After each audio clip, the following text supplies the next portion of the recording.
Esselamu Aleyküm ve Rahmetullahi ve Berekatuh. 6. bab ile devam ediyoruz. Babu tefsiri tevhidi ve şehadeti en la ilahe illallah. Tevhidin ve la ilahe illallah'ın açıklaması ile ilgili babı. Tefsir ne demek? Açıklama. Ve kavlullahi Teala ve Allah Teala'nın sözü. Ulaikellezine yed'une. İşte onlar ellezine, onlar ki yed'une, davet ediyorlar. Yani dua ediyorlar. Çağırıyorlar, istiyorlar. Yebtagune, talep ediyorlar, arzuluyorlar. İla Rabbihim el vesile, yani Rablerine vesileyi arıyorlar. Eyyuhum akrab, eyyuhum akrabu, yani kim daha yakın olduğunu. El-ayet, ayet. Ve kavluhu Teala, ve onun Teala'nın sözü. Ve iz kâle İbrahimu, İbrahim aleyhisselam söylediği zaman li abihi, kime söyledi? Babasına. Ve kavmihi, ve onun kavmine. İnneni, şüphesiz ben, berâun mimma ta'budun, yani beriyim neyden? İbadet ettiklerinizden. İllellezî fetarani, bana yaratan hariç. El-ayet, ayet. Ve kavluhu Teala, ve onun Teala'nın sözü. İttehâzû, edindiler. Ehbârahum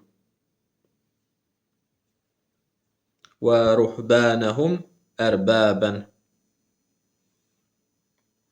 yani Yahudiler ne yaptılar? Allah'tan başka alimleri ve rahiplerini Rabler edindiler.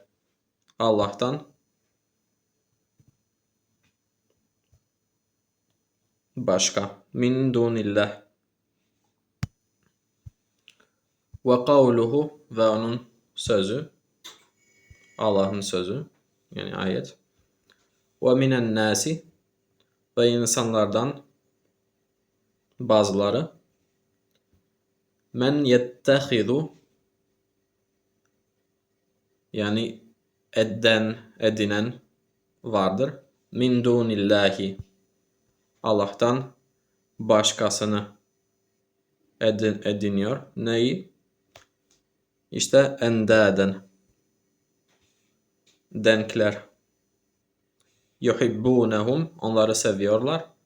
Kehubbillahi, Allah'ın sevgisi gibi severler. Yani insanlardan bazılar Allah'tan başkasını Allah'a denkler edinir de onları Allah'a sever gibi severler. Fis sahihi, sahihinde, yani sahih-i Müslim'de rivayet edilmiştir ki anin nebiyyi, peygamberden sallallahu aleyhi ve sellem ennehu kal, böyle söylediğini, men kal, kim söylerse la ilahe illallah, yani kim la ilahe illallah söylerse ve kefera,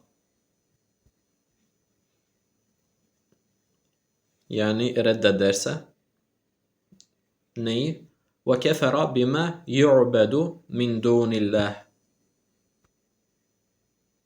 Yani la ilahe illallah der de Allah'ın yanı sıra her ibadet olunanı reddederse harume maluhu ve demuhu.